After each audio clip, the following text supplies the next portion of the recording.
আজকের এই বিশ্লেষণে আপনাদের স্বাগত জানাচ্ছি। আচ্ছা, ছোটবেলা থেকে আমরা বিজ্ঞানের বাঘা বাঘা সব মহারথীদের সম্পর্কে কি পড়ে এসেছি?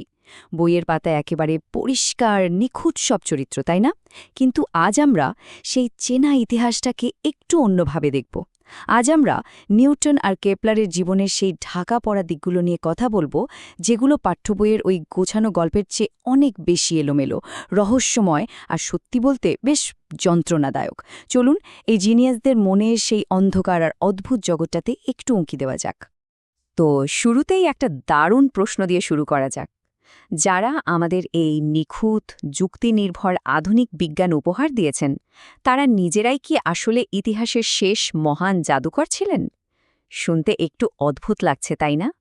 কিন্তু আজ আমরা ঠিক এটাই উন্মোচন করতে যাচ্ছি। আমরা দেখব কিভাবে এই চরম যুক্তিবাদী মানুষগুলোই আবার অ্যালকেমি, জ্যোতিষশাস্ত্র আর প্রচলিত বিশ্বাসের বাইরের সব অতীন্দ্রিয় চিন্তায় একেবারে বুঁদ হয়ে থাকতেন।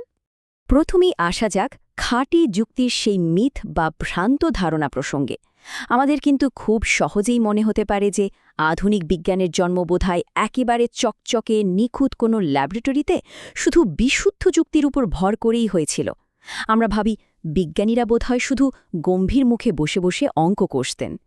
কিন্তু ইতিহাসের পাতা ঘাটলে দেখা যায় পেছনের গল্পটা এর চেয়ে অনেক অনেক বেশি বিশৃঙ্খল আর চমকপ্রদ।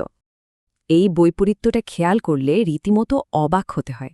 একটু ভেবে দেখুন, একদিকে এই মানুষগুলো মহাবিশ্বের সব জটিল নিয়ম আবিষ্কার করছেন, গ্রহ নক্ষত্রের একেবারে নিখুঁত কক্ষপথের হিসাব বের করছেন, আবার অন্যদিকে একেবারে গোপনে তারাই গুপ্তবিদ্যা বা অকাল্ট চর্চায় মেতে আছেন।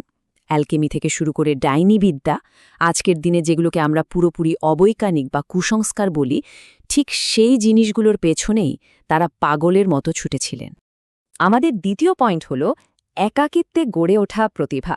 এখানে সবচেয়ে ইন্টারেস্টিং বিষয়টা কি জানেন? এই দুই কিংবদন্তি বিজ্ঞানীদের শৈশব ছিল প্রচণ্ড একাকিত্ব আর বেদনায় ভরা। সাধারণ বাচ্চাদের মতো কোনো স্বাভাবিক আনন্দময় শৈশব তারা পাননি। আর এই তীব্র মানসিক আঘাত বা ট্রমাটাই যেন এক অর্থে তাদের মেধার ভিত গড়ে দিয়েছিল। বাইরের পৃথিবীর কোলাহল থেকে দূরে গিয়ে তারা বাধ্য হয়েছিলেন নিজেদের এক একান্ত জগৎ তৈরি করতে। যেমন ধরুন জোহানেস কেপলারের কথা, যিনি পুরো আকাশের মানচিত্র এঁকে ফেললেন। তার শুরুটা কেমন ছিল? একজন অত্যন্ত রুগ্ন, অসুস্থ বালক হিসেবে। তার চোখে এমন একটা বিরল রোগ ছিল যার জন্য তিনি একটা চাঁদের জায়গায় দুটো চাঁদ দেখতেন। জাস্ট ভাবা যায়, যিনি মহাকাশ নিয়ে এত বড় কাজ করলেন, তার নিজের দৃষ্টিশক্তির এই অবস্থা। কিন্তু মজার ব্যাপার হলো, এই শারীরিক সীমাবদ্ধতাটাই হয়তো তাকে আকাশটাকে আরও গভীরভাবে পর্যবেক্ষণ করার একটা তীব্র জেদ তৈরি করে দিয়েছিল। এই চরম একাকিত্ব এই দুই বালককেই পুরোপুরি অন্তর্মুখী করে তুলেছিল। শরীর দুর্বল থাকায় আর চরম দারিদ্র্যের কারণে কেপলার যেমন নিজের চিন্তার জগতে আশ্রয় নিয়েছিলেন, কারণ তার বাবাও নিরুদ্দেশ ছিলেন। অন্যদিকে আইজ্যাক নিউটনের গল্পটাও একই রকম করুন। মাত্র ৩ বছর বয়সে মায়ের কাছে পরিত্যক্ত হন তিনি।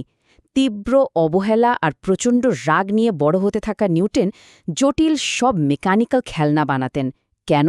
কারণ তিনি এমন এক পৃথিবীকে বুঝতে চাইছিলেন যে পৃথিবী তাকে শৈশবেই প্রত্যাখ্যান করেছিল। এবার চলুন ৩ নম্বর পর্বে যাই, মহাবিশ্বের রহস্য উন্মোচন।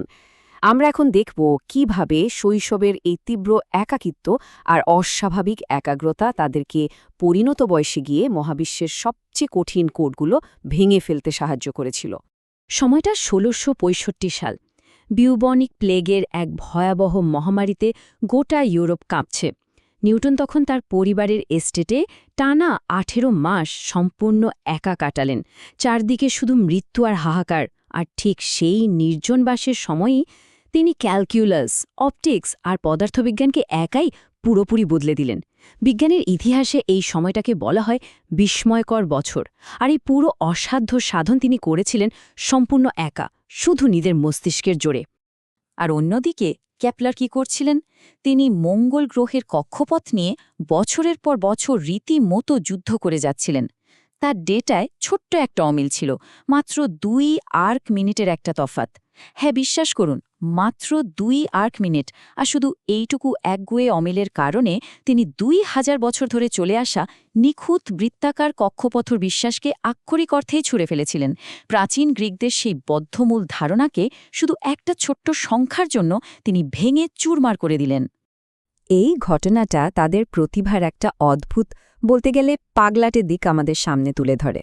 শুনলে হয়তো হাসি পাবে, কিন্তু কেপলার আসলে মহাকাশে গ্রহদের মধ্যে ঐশ্বরিক একটা জাদুকরী সঙ্গীতের হারমোনি খুঁজছিলেন। তিনি আক্ষরিক অর্থেই বিশ্বাস করতেন যে গ্রহগুলো মহাশূন্যে গান গায়। আর সেই অবাস্তব ঐশ্বরিক সুর খুঁজতে গিয়েই সম্পূর্ণ দুর্ঘটনাবশত তিনি গ্রহের গতির তৃতীয় সূত্রটি আবিষ্কার করে বসেন। মানে তিনি খুঁজছিলেন জাদু আর সঙ্গীত, আর পেয়ে গেলেন আধুনিক জ্যোতির্বিজ্ঞানের সবচেয়ে অকাট্য একটা নিয়ম। আর এই প্রসঙ্গটাই আমাদের নিয়ে আসে আজকের আলোচনার সবচেয়ে চমকপ্রদ অংশে, জাদুকর, ডাইনি আর অ্যালকেমি, যেখানে একজন বিজ্ঞানী আর একজন জাদুকরের মাঝখানের ওই চিকন রেখাটা পুরোপুরি মুছে যায়। আজ আমরা যে যুক্তি দিয়ে দুনিয়া মাপি, তার শেকড়গুলো আসলে কতটা অযৌক্তিক আর রহস্যময় ছিল সেটা এখন একেবারে পরিষ্কার হয়ে যাবে। নিউটনের কথাই ধরুন, তিনি যে শুধু শখের বসে অ্যালকেমি চর্চা করতেন তা কিন্তু নয়। তিনি অত্যন্ত গোপনে এই অ্যালকেমি নিয়ে 10 লাখেরও বেশি শব্দ লিখেছিলেন। সাধারণ ধাতু থেকে সোনা তৈরি করা বা পরশপাথরের খোঁজ, এসবের পেছনে তিনি মরিয়া হয়ে সেই ঐশ্বরিক আধ্যাত্মিক শক্তিগুলোকে খুঁজছিলেন, যেগুলো তার মতে এই পুরো মেকানিক্যাল মহাবিশ্বকে সচল করে রেখেছে। কিন্তু এই গোপন নেশার চরম মূল্য তাকে চোকাতে হয়েছিল। আধুনিক বিশ্লেষণে একটা ভয়ঙ্কর তথ্য বেরিয়ে এসেছে। নিউটনের চুলে সাধারণ মাত্রার চেয়ে প্রায় 40 গুণ বেশি পারদ পাওয়া গেছে। রাতের পর রাত অ্যালকেমের বিষাক্ত ধোঁয়ায় ভরা চুল্লির ওপর ঝুঁকে কাটানোর কারণে এমনটা হয়েছিল। বিজ্ঞানের এই মহিরু জাদুর সন্ধানে গিয়ে নিজের শরীরকে তিলে তিলে ধ্বংস করে ফেলছিলেন। নিউটন তো না হয় তার অ্যালকেমি চর্চা সবার থেকে লুকিয়ে রেখেছিলেন, কিন্তু কেপলারের কপাল এত ভালো ছিল না। তাকে একেবারে জনসম্মুখে এই অতীন্দ্রিয় জগতের ভয়ঙ্কর রূপের মুখোমুখি হতে হয়েছিল। তার নিজের মায়ের উপর ডাইনি বিদ্যা চর্চার অপবাদ দেয়া হয়, আর মাকে আগুনে পুড়িয়ে মারার হাত থেকে বাঁচাতে কেপলারকে তার সেই খাঁটি কঠোর যুক্তিবিদ্যা ব্যবহার করে দীর্ঘ 6টা যন্ত্রণাদায়ক বছর আইনি লড়াই চালাতে হয়েছিল। একটু ভাবুন তো, নিজের মাকে ডাইনি প্রমাণের হাত থেকে বাঁচানোর এই লড়াইয়ে তার উপর কেমন মানসিক চাপ ফেলেছিল। নিউটনের একটা খুব বিখ্যাত উক্তি আছে, আমরা সবাই হয়তো শুনেছি, আমি যদি বহুদূর দেখে থাকি তবে তা দৈত্যদের কাঁধে ভর দিয়ে। আজ শুনলে মনে হয়, বাহ, মানুষটা কত বিনয়ী। কিন্তু আসল ইতিহাসটা অন্য কথা বলে। এটি আসলে ছিল তার চরম প্রতিদ্বন্দ্বী রবার্ট হুককে করা একটা চূড়ান্ত অপমান। রবার্ট হুক শারীরিক দিক থেকে বেশ খাটো এবং কুঁজো ছিলেন, আর নিউটন সেই শারীরিক গঠনকে উদ্দেশ্য করেই এই প্যাসিভ অ্যাগ্রেসিভ খোঁটাটি দিয়েছিলেন। বুঝতেই পারছেন নিউটনের মতো একজন জিনিয়াসও ব্যক্তিগত আক্রোশে কতটা নিচে নামতে পারতেন। আর তার এই সংকীর্ণ মানসিকতা একেবারে চরম আকার ধারণ করে ক্যালকুলাস আবিষ্কার নিয়ে গটফ্রিড লাইবনিসের সাথে সেই কুখ্যাত দ্বন্দ্বে। কে আসলে আগে ক্যালকুলাস আবিষ্কার করেছে? এই রেষারেষি সে সময়কার গোটা বিজ্ঞান সমাজকে রীতিমতো দুটো ভাগে ভাগ করে ফেলেছিল। এটা শুধু বিজ্ঞানের কোনো সাধারণ লড়াই ছিল না, এটা ছিল ইগোর এক ভয়ঙ্কর কদর্য সংঘাত। এই বিবাদ মেটানোর জন্য রয়্যাল সোসাইটি যখন একটা তথাকথিত নিরপেক্ষ কমিটি গঠন করল, তখন কি হলো জানেন?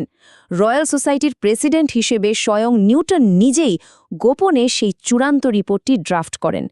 তিনি নিজেই নিজেকে বিজয়ী ঘোষণা করেন এবং লাইবনিজের সুনাম পুরোপুরি ধ্বংস করে দেন।